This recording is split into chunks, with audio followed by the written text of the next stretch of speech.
66 children dies in Gambia. WHO issues warning over Indian-made cold and cough syrups. WHO Director-General Tedros Ghebreyesus has issued an alert over the use of 4 Indian-made cough syrups suspected of causing the death of 66 children in the Gambia. The 4 cough syrup products are Makeoff Baby Cough Syrup, Maghreb and Cold Syrup, Promethazine Oral Solution, and Cofex Malin Baby Cough Syrup.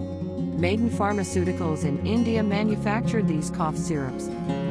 According to WHO, cough syrups are said to have caused acute kidney injury resulting in the death of 66 children in the Gambia. Diethylene glycol and ethylene glycol were the 2 major contaminants in the 4 medical products identified in unacceptable amounts. Diethylene glycol and ethylene are known to cause adverse effects on humans. They have been associated with acute kidney injury, abdominal pain, altered mental state, diarrhea, and vomiting.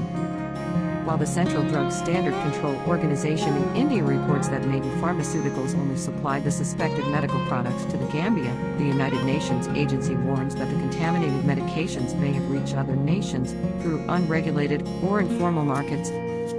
WHO has warned all nations to detect contaminated medical products and remove them from the market to avoid further injury to patients.